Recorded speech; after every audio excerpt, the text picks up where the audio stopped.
Pinocchio.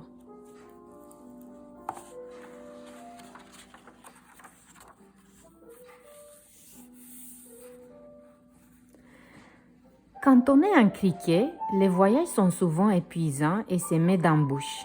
Mais Jiminy Cricket, lui, aime voir du pays. Après d'innombrables bonds, le voici arrivé dans un petit village italien. Des milliers d'étoiles brillent dans le ciel et l'une d'entre elles, l'étoile des vœux, scintille plus encore que les autres.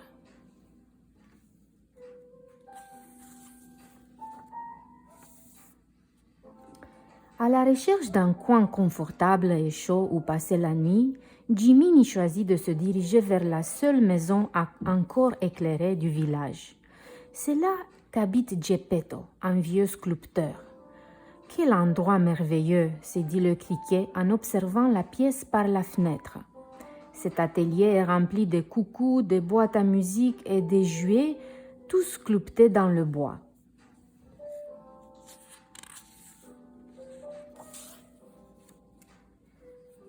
Malgré sa fatigue, Jiminy décide d'inspecter l'atelier.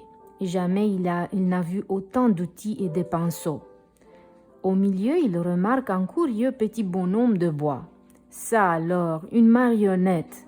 Mais elle n'est pas terminée. Il lui manque encore les sourcils et la bouche. Tout à coup, deux pas font craquer l'escalier. Intrigué mais prudent, le criquet file se cacher.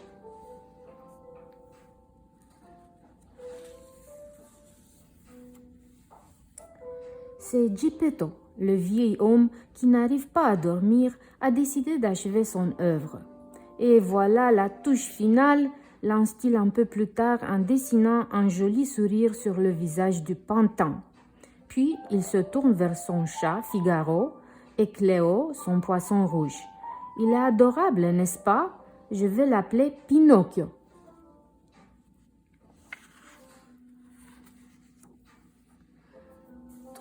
Tout heureux, Geppetto met en marche quelques boîtes à musique et fait danser sa marionnette.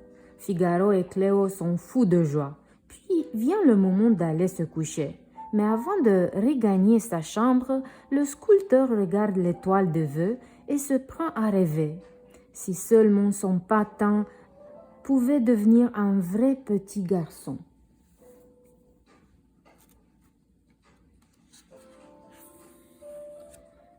Jiminy Cricket est épuisé et s'allonge dans un violon pour y passer la nuit. Une douce lumière inonde soudain l'atelier, puis une femme apparaît, vêtue d'une robe bleue et tenant à la main une bague magique. « Ça alors !» murmure le criquet en voyant la fée bleue s'avancer vers Pinocchio.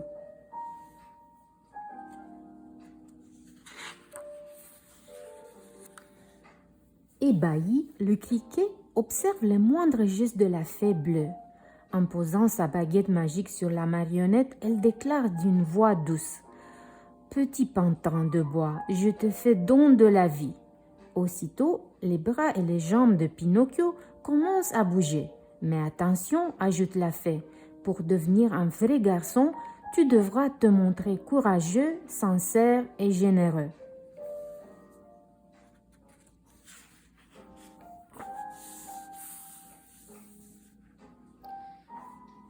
Jiminy n'en croit pas ses yeux.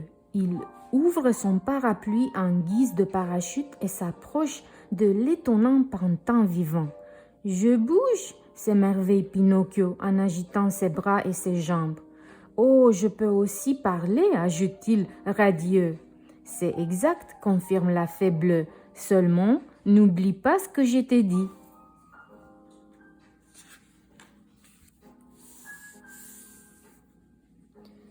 Jiminy s'agite tellement que la fée bleue finit par l'apercevoir.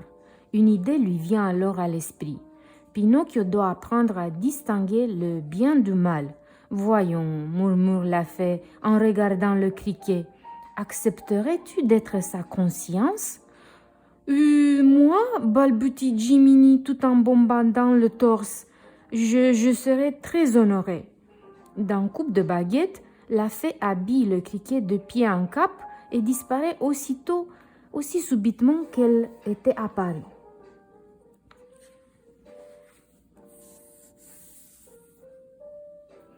Pinocchio est si content qu'il effectue sa première pirouette en faisant un vacarme de tous les diables. Réveillé en sursaut, Geppetto descend dans son atelier. « Mon vœu s'est réalisé !» se réjouit le sculpteur, ému jusqu'aux larmes. « Pinocchio, mon petit, tu es vivant !» s'exclame-t-il en portant le petit garçon à bout de bras.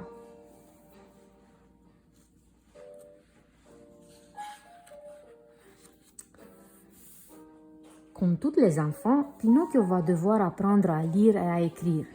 Aussi, dès le lendemain, il se prépare pour sa toute première journée d'école. « Bon courage, fiston !» lui lance Geppetto. « Sois sage et amuse-toi bien avec tes nouveaux camarades. »« Oui, papa, à ce soir !»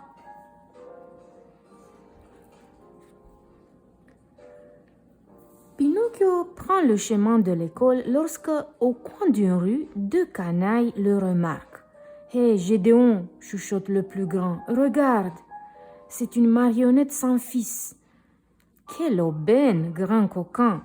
On va présenter ce gamin à Stromboli. Ce sera le clou de son spectacle de pantin et à nous la fortune. »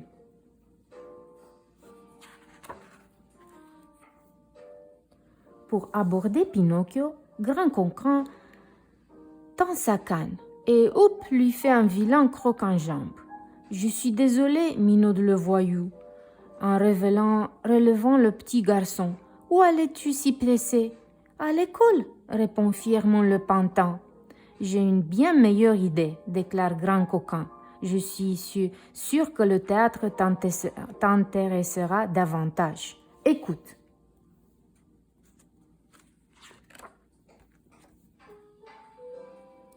Pauvre Pinocchio, le voilà bien mal parti dans la vie. Il ne se doute pas du mauvais sort que lui réservent Grand Coquin et Gédéon.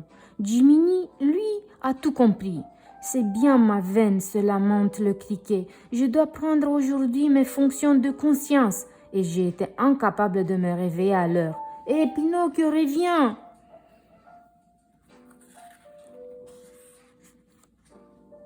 De son côté, Pinocchio se laisse vite séduire par les belles paroles des deux complices. « Faites-nous confiance, petit, sur Grand Coquin. Avec ta personnalité et ton physique, tu es un acteur né. Tu seras connu dans le monde entier, » ajoute Gédéon. Jiminy est désespéré. Il a beau crier, Pinocchio ne lui prête aucune attention.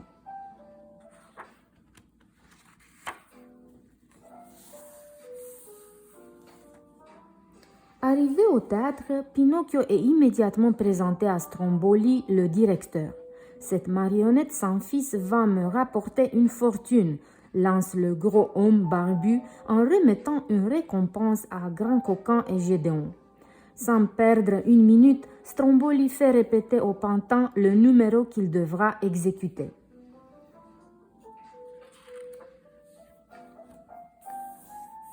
Le soir est venu. Pinocchio est fin prêt pour la représentation. Enthousiaste, il enchaîne cabriole sur cabriole quand ses pieds se prennent dans les fils d'une marionnette. Il hilare, tous les spectateurs applaudissent, croyant que cela fait partie du spectacle. Tapi dans un coin de la salle, Jiminy reconnaît qu'après tout, son type protégé a peut-être une belle carrière devant lui.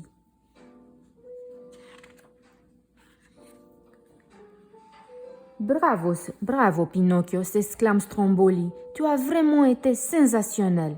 C'est vrai? Je vais de ce pas le dire à mon papa. Pas question, gronde subitement le gros homme. Tu restes avec moi et si tu n'obéis pas, je te découpe en bois à brûler. Et d'un geste brusque, il enferme le pantin dans une cage accrochée au plafond de sa roulotte. Cette fois, Pinocchio a compris dans quelle terrible aventure il s'est engagé. Profitant d'une absence de Stromboli, il appelle Jiminy. Malgré la pluie et l'orage, celui-ci l'entend et bondit dans la roulotte. « Jiminy, soupire le garçonnet au bord de larmes, je suis pris au piège. »« Ne t'inquiète pas, le réconfort le criquet, je veux te sortir de là. » Pendant ce temps, au village, Geppetto est fou d'inquiétude. Pinocchio n'est pas rentré de l'école et il faut maintenant nuit noire.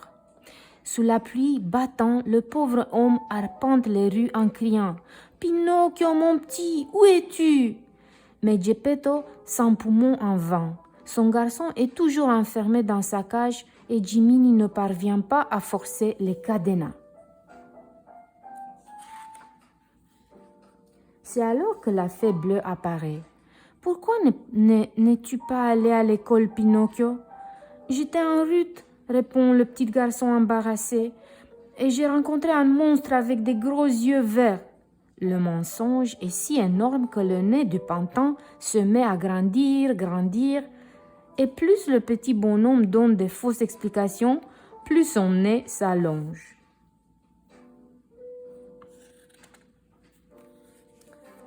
J'ai bien retenu la leçon, soupire Pinocchio. À partir de maintenant, je dirai toujours la vérité, promet-il à la fée. Avant de s'effacer, celui-ci tapote le nez du pantin, puis la cache du bout de sa baguette magique. Aussitôt, le nez du Pinocchio retrouve sa taille normale et le cadenas s'ouvre. « Bon, direction à la maison », ordonne Jiminy à son compagnon. « Et ne cours pas trop vite, j'ai des petites pattes, moi. »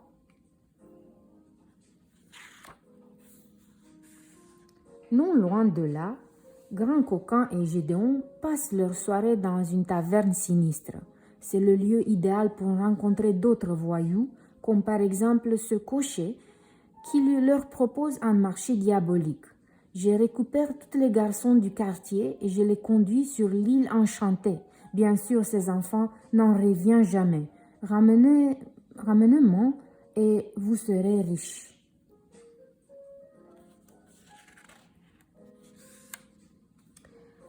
Pinocchio n'a vraiment pas de chance. Il vient de fausser compagnie à Jiminy pour s'amuser et voilà qu'il croise à nouveau Gédéon et Grand Coquin. « Tiens, ricane celui-ci en barrant la route au pantin. Tu n'es donc plus acteur ? Oh non, je rentre chez moi. Mon père doit s'inquiéter. Attends un peu, poursuit le vaurien. Tu es bien trop nerveux pour le voir maintenant. »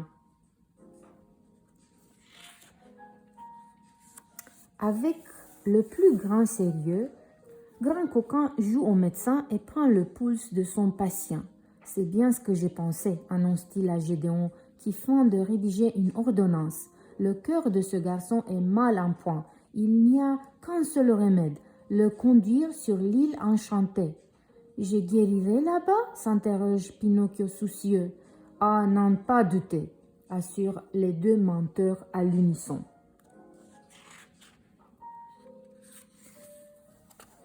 Et c'est bras dessus, bras dessous, que Pinocchio répare avec ses voyous de Grand Coquin et Gédéon. Quant à Jiminy, il arrive une fois de plus trop tard, à bout de souffle. « Pinocchio » hurle-t-il à toutes ses forces. « Reviens !» Pas de réponse. Le garçon chante à tue-tête avec ses compagnons, impatients de se rendre sur cette fameuse île où jeux, bonbons et gâteaux l'attendent. Jiminy a bien du mal à suivre le petit Pinocchio. Cependant, ils réussissent à le rattraper et à grimper avec lui dans une diligence chargée d'enfants. Et les voilà partis pour une nouvelle aventure. « C'est encore loin l'île enchantée ?» questionne Pinocchio. « Pas si Cézanne se dépêche » marmonne le cocher en faisant claquer son fouet.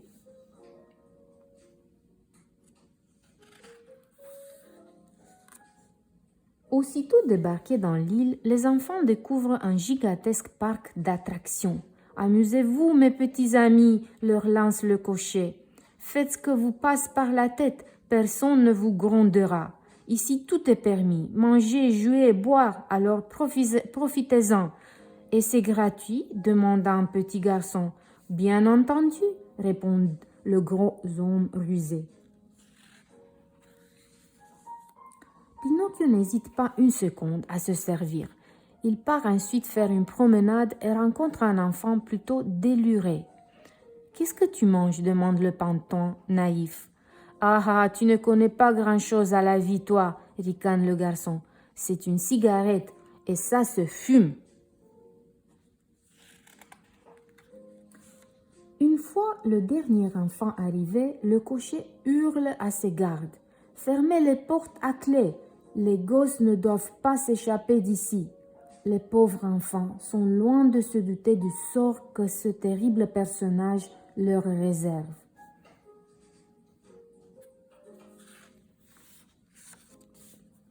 De son côté, Jiminy inspecte l'île pour retrouver Pinocchio.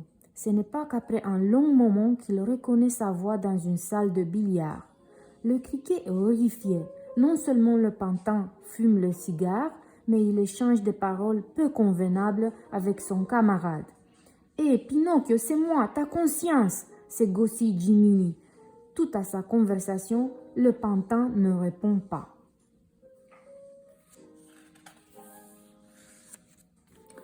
Furieux, Jiminy décide d'employer les grands moyens. Il saute sur la table de billard et se plante en face de Pinocchio. « Tu crois que c'est en menant cette vie que tu vas devenir un vrai garçon ?» gronde-t-il. « Rentre tout de suite à la maison. »« Hé, Pinocchio, interrompt le garçon insolent, tu ne vas pas obéir à ce vulgaire insecte. » Vexé, le criquet préfère s'en aller.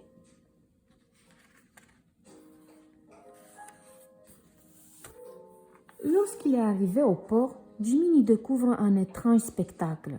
Après quelques heures passées sur l'île, plusieurs dizaines de garçons se sont changés en ânes et sont embarqués pour aller travailler dans les mines.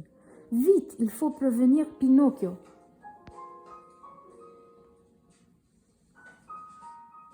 Trop tard, le pantin a déjà une queue et des oreilles d'âne. Quant à son ami, il ne parle plus, il brûle, et en donnant des coups de sabot dans les meubles.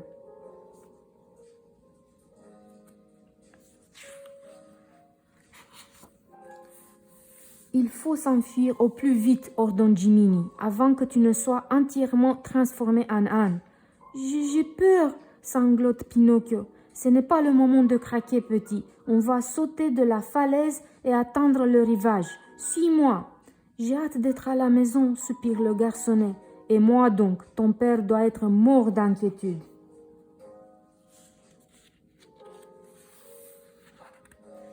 Et là, quand les deux amis arrivent enfin devant la porte de Geppetto, personne ne vient ouvrir.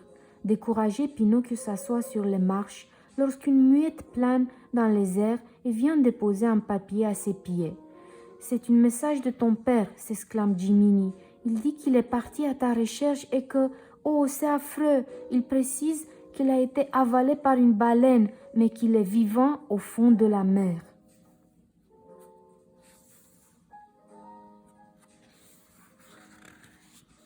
N'écoutant que leur courage, le pantin et sa petite conscience n'hésitent pas à plonger au fond de l'océan.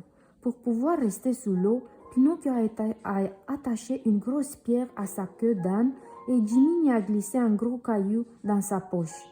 Déterminé, il se lance à la recherche du malheureux Geppetto.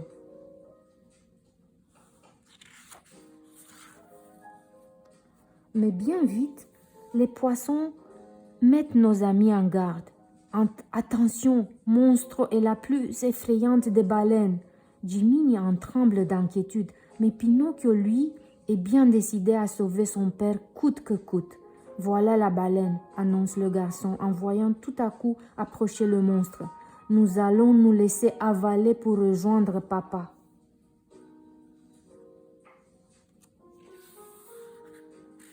Facile à dire, car pour entrer dans le ventre de la baleine, encore faut-il qu'elle ouvre sa bouche. Pour l'instant, elle fait la sieste, au grand désespoir de Geppetto qui se morfond à l'intérieur. Si monstre continue à dormir, se plaint-il, nous allons mourir de faim.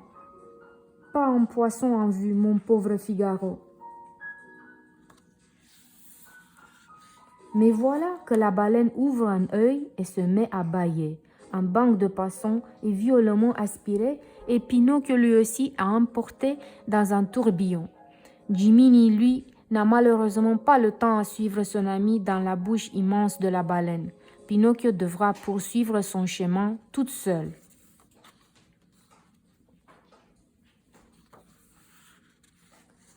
Dans le ventre de la baleine, Geppetto sent enfin qu'un poisson mort à la hameçon. Figaro, Cléo, nous sommes sauvés, lance-t-il soulagé. Oh, ma ligne va céder, ajoute-t-il. J'en tiens un gros. Et pour cause, le gros poisson, c'est Pinocchio. Papa, mon petit, s'exclame Geppetto en serrant son enfant dans ses bras. Que c'est bon de te revoir. Maintenant que Geppetto a retrouvé son fils, il faut regagner la maison. Mais comment? Pinocchio a une idée. Ramassons tout le bois qui est en train et allumons un feu. La fumée fera éteigner Monstro et nous serons éjectés. En 2 temps, 3 mouvements, les bouts de bois sont enflammés et bientôt un nuage noir emplit l'estomac de la baleine. Le plan de Pinocchio fonctionne à merveille. La baleine renifle, tousse et commence à s'agiter dans tous les sens. Enfin, dans un étonnement tonitruant, elle expédie toute la petite troupe dans les airs. « Cramponnez-vous au radeau » lance Geppetto. Ouf, nos amis semblent sauvés.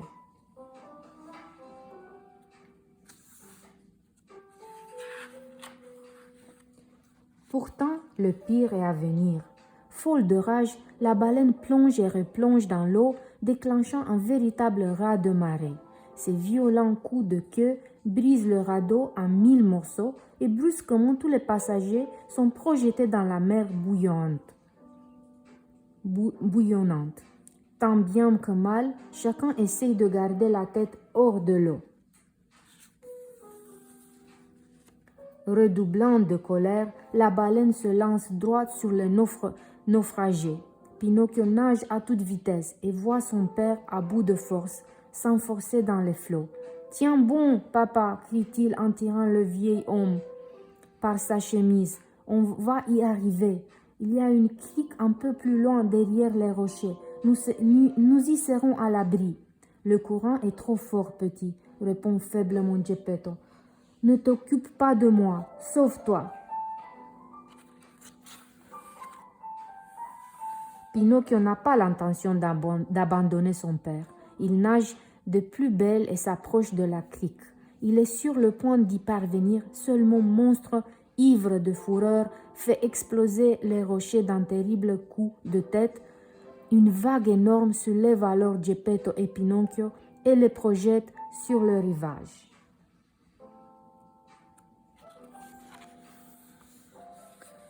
Geppetto est épuisé, mais sain et sauf. Il regarde autour de lui. Figaro, Cléo et Jiminy sont bien là, tous en vie. Où est Pinocchio? S'inquiète alors Geppetto. Là-bas, indique Jiminy d'une voix angoissée. À quelques mètres de là, en effet, le petit pantin est allongé sur le sable, effleuré par les vagues. Pinocchio, mon enfant! Crie Geppetto affolé. Et là, le garçonnet reste muet.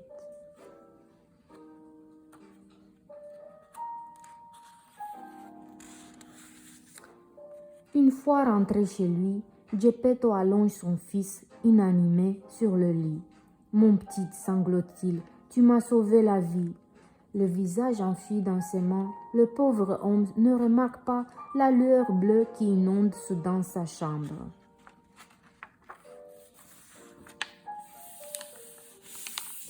La fée bleue a réalisé un nouveau miracle. Pinocchio ouvre les yeux, puis ses jambes et ses bras s'agitent doucement. « Papa !» s'écrie Pinocchio. « Je suis devenu un vrai petit garçon !» Au comble de la joie, Geppetto invite son fils à danser.